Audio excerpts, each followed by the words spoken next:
Everyone has an opinion about Poe Dameron these days, especially after that stunt he pulled in The Last Jedi with his mutiny under Holdo. This hotshot pilot has become one of the leading characters in the new Star Wars trilogy and the face of the Resistance after Leia herself due to his unwavering dedication to his ideals. But who exactly is Poe Dameron beneath the Last Jedi controversy and those award-winning good looks? What's his background? Where'd he come from? What was he up to before he decided to play Who Talks First with Kylo Ren on Jakku? We're definitely going to run through everything we know about this character, from his life to his personality, extra facts, speculation of course to round it out, so let's go.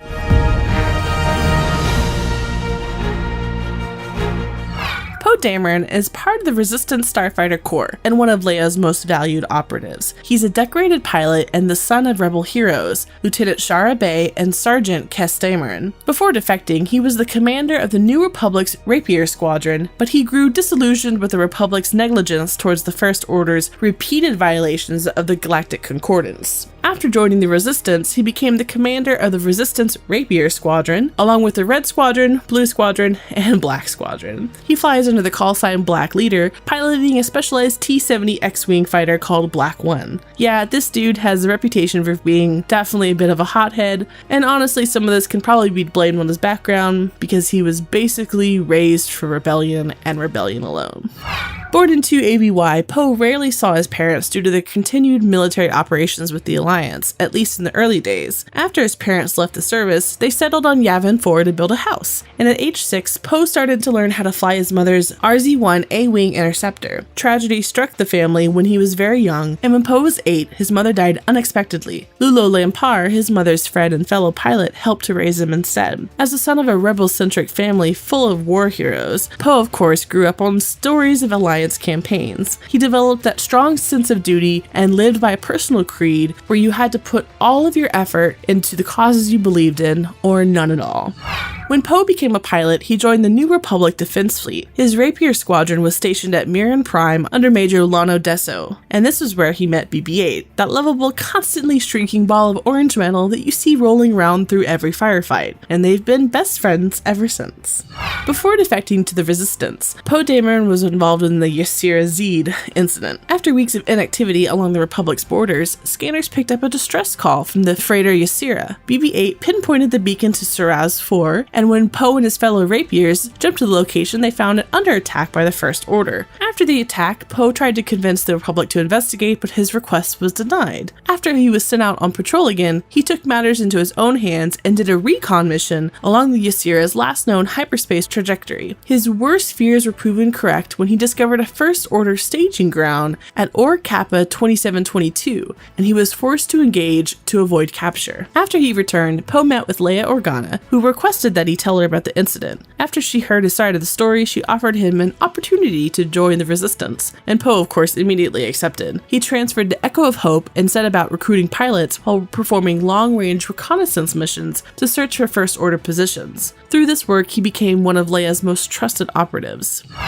Poe was also involved in Operation Saber Strike, a mission where he stole nav computer data from the Hiverian Grace. Poe and his team went to the UVOS system to wait for the ship to arrive, and when it did, he and his co-pilots disabled it, and Poe used an Eva suit to board the vessel. He set about restoring the engines, but the First Order attacked before he could finish the job. Poe barely managed to escape and make it back to the Resistance with the info. After the mission, Poe confided to Leia that he was worried about their similarities of the situation to the Imperial eras, just before the Emperor rose to power. From the data they retrieved, Leia decided that they desperately needed to find Lorsan Tekka. The First Order was searching for him, and she figured that Tekka probably knew where her brother was located, but they weren't sure. Determined to find Luke before the First Order, Poe formed the Black Squadron, which consisted of 4 pilots and a technician. Using the data they'd stolen, they went to the planet Ovanus, where Tekka had last been seen. Poe left his squadron to fly into a cavern and land at a Kresh outpost. Shortly after landing, BB-8 discovered a tracker on Poe's ship, which meant that the First Order would soon arrive. Striking a deal with the Kresh Elder,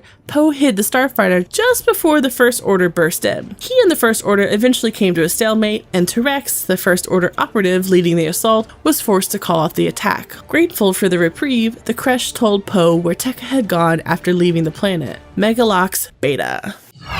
So Megalox Beta is a privately owned prison, so Leia and Poe had to put together a plan that involved a lot of money so that they could bribe their way indoors. Their aim was to speak to Gracchus the Hutt, who was rumored to have met with Lora San Tekka while he was there. Upon arrival at the Megalox, Poe and his squadron soon find out that T-Rex and the First Order had arrived before them, so Gracchus struck a deal with the two sides. Whoever broke him out of prison first would get the information. Black Squadron planned the escape, they defended Gracchus's fortress against the other prisoners, and once done, they went to fetch the Hutt. As they left the prison, Gracchus gave Poe the info, and the pilot returned to Dakar. Leia was of course pleased with the update, but less pleased that their movements had been tipped off to the First Order yet again, and she told Poe to root out the spy.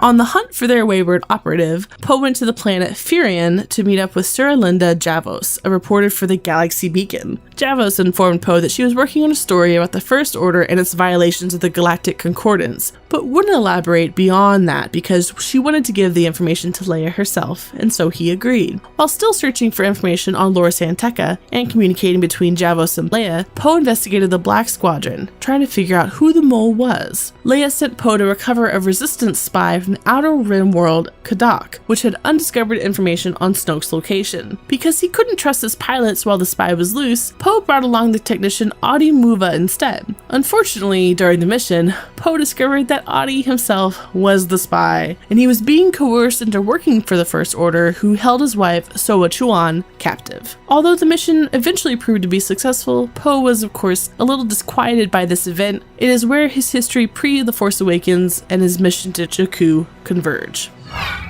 And of course, his history from The Force Awakens onwards is pretty well known, as there's only a couple of days between the two movies, so we're not going to get into too much detail. But at the beginning of the sequel trilogy, Leia did send Poe to Jakku, and he did find Lora San Tekka, but before they could discuss Luke's actual location, they were then ambushed by Kylo Ren and the First Order. Poe managed to escape the First Order after stealing the TIE Fighter, led the rescue mission to Takodana, and then the raid on Starkiller Base towards the end of the film. In The Last Jedi, Poe was involved with the evacuation from Dakar, but due to some hasty decision-making, he was demoted by Leia, who essentially told him to chill out. When Leia went into a coma and Holdo took over, Poe ended up disagreeing, shall we say, with her decisions, even going so far as to facilitate a secret mission behind her back with Finn and Rose to save the Resistance on Canto Bight, and he then also carried out a mutiny. And of course, as soon as Leia woke up, she put that under wraps, but it wasn't until Holdo's sacrifice and the Resistance near decimation on Crate that Poe came to his senses.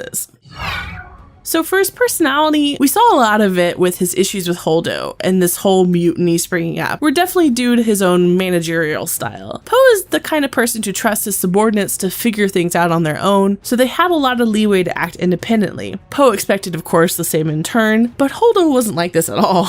So he chafed under what he saw as her micromanagement. His headstrong nature definitely gets him into trouble a lot, and this is made worse by his willingness to disobey direct orders from his superiors in order to get the job done in the way that he sees fit. Despite this, Poe of course has a lot of good qualities to his character that shouldn't be overlooked. His natural confidence and willingness to take personal risk for the benefit of others did wonders for the Resistance, and on multiple occasions he's shown genuine altruism and a willingness to give up his life for the cause, even if his first response to any situation is to jump in an X-Wing and blow something up. Yes, some of those situations would have maybe been better solved with diplomacy, but you can't blame the guy for trying. His heart is in the right place. His bravery is unparalleled, and not only is Poe not afraid of death or dying for a higher cause, he's often cocky in the face of it.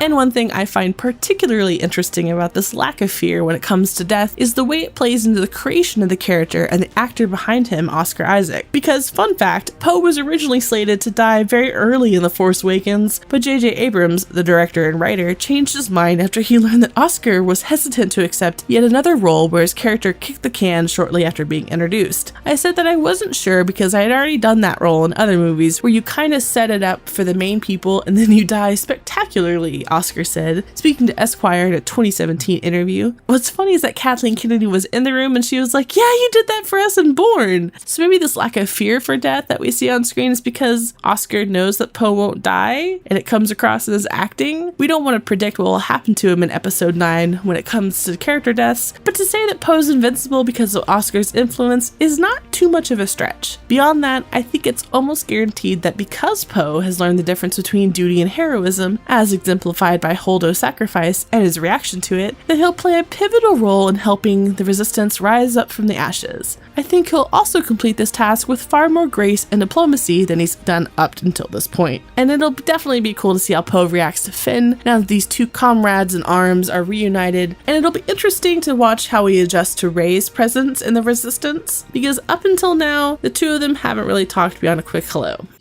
So that's it for everything we know about Poe. If you have more to add to our list, let us know in the comment section below and give us a thumbs up if you're interested. Once again, I'm Casey, and until next time, always remember it's polite to ask who speaks first.